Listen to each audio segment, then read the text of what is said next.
My name is W. Clement Stone. As General Manager of the Napoleon Hill Associates, it is my privilege to introduce you to Napoleon Hill. How do you do? I'm very happy to have this personal visit with you. Won't you be seated, please? And now, may I request that you forget all your problems and just relax while I bring you the master key with which you may unlock the door to any opportunity that your mind can conceive. The master key consists of 17 principles, the first of which is definiteness of purpose. Right here at the beginning of our visit, I'm going to make you a promise. If you will decide definitely what you want most during your entire lifetime and write it down on paper so that I can read it, I will give you the master key with which you may open the door to the attainment of your desires, whatever they may be. The exact moment when I will deliver this master key to you will depend entirely upon when you are ready to receive it. This is the first of 13 messages that I will deliver to you. Now, in each message, I will describe the master key in terms that you will understand, if you are ready to understand. And now I shall give you the first cue as to the nature of the great master key which has been responsible for all the great successes in every calling, in every part of the world. Please listen carefully to what I have to say, because you may discover the secret of the master key in this first visit.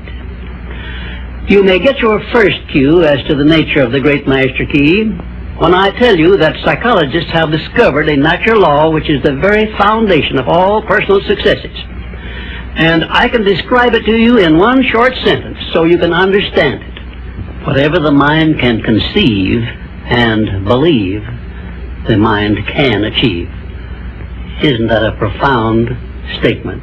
You will notice that it says nothing about the need for education, but simply that whatever your mind can conceive and believe, your mind can achieve.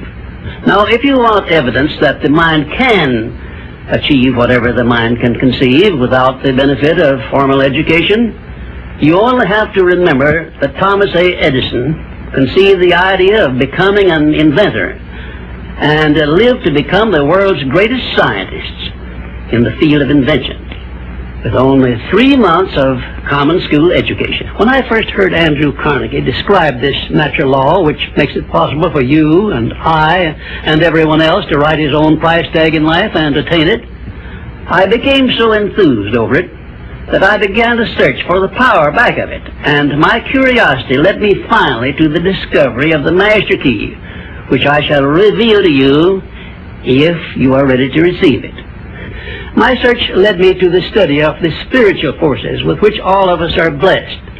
And it was in this field that I came upon a clue which has enabled me to help millions of people to find their earthly destinies. I want to describe my discovery in the simplest terms possible, because it will reveal to you why it is true that whatever the mind can conceive and believe, the mind can achieve, regardless of how many times you may have failed in the past or how lofty your aims and hopes may be.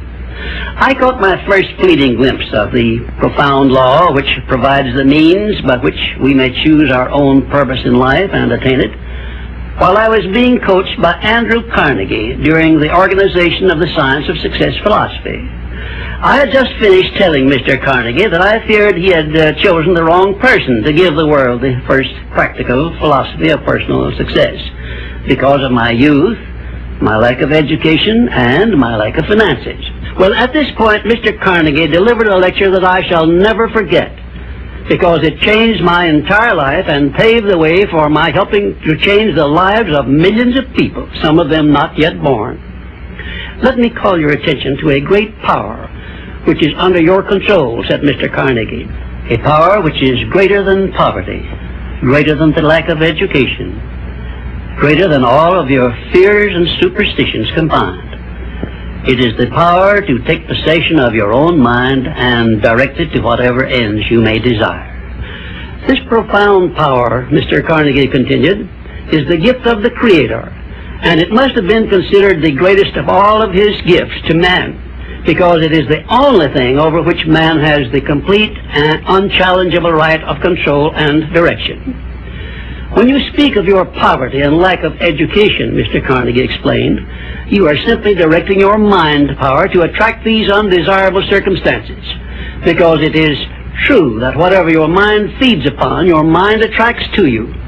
Now you see why it is important that you recognize that all success begins with definiteness of purpose, with a clear picture in your mind of precisely what you want from life.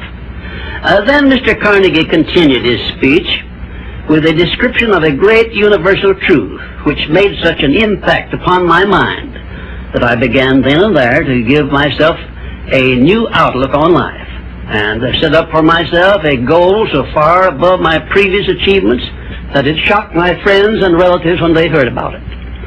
Everyone, said Mr. Carnegie, comes to the earth plane blessed with the privilege of controlling his mind power and directing it to whatever ends he may choose. But, he continued, everyone brings over with him at birth the equivalent of 2 sealed envelopes, one of which is clearly labeled, the riches you may enjoy if you take possession of your own mind and direct it to ends of your own choice, and the other is labeled, the penalties you must pay if you neglect to take possession of your mind and direct it. And now let me reveal to you, said Mr. Carnegie, the contents of those 2 sealed envelopes. In the one labeled riches is this list of blessings. 1, sound health. 2, peace of mind. 3, a labor of love of your own choice. 4, freedom from fear and worry. 5, a positive mental attitude. 6, material riches of your own choice and quantity. In the sealed envelope labeled penalties, Mr. Carnegie continued, is this list of the prices one must pay for neglecting to take possession of his own mind. 1, ill health. 2, fear and worry. 3, indecision and doubt. 4, frustration and discouragement throughout life. 5, poverty and want. 6, and a whole flock of evils consisting of envy, greed, jealousy, anger, hatred, and superstition. Now, my mission in life is to help you and everyone who needs my help to open up and use the contents of the sealed envelope labeled riches. And the starting point from which you must take off if you wish to write your own ticket from here on out for the remainder of your life, I will describe for you in these simple instructions. 1, procure a neat pocket-sized notebook, or something on the order of this one here, loose leaf affair. And on page 1, write down a clear description of your major desire in life, the one circumstance or position or thing which you will be willing to accept as your idea of success. And remember before you begin writing that your only limitations are those which you set up in your own mind or permit others to set up for you. And 2, on page 2 of your notebook, write down a clear statement of precisely what you intend to give in return for that which you desire from life. And then start in right where you stand now to begin giving. And 3, memorize both of your statements, what you desire and what you intend to give in return for it, and repeat them at least a dozen times daily. And always end your statements with this expression of gratitude for the blessings with which you were gifted at birth. I ask not, O divine providence, for more riches, but more wisdom with which to accept and use wisely the riches I received at birth in the form of the power to control and direct my mind to whatever ends I desire.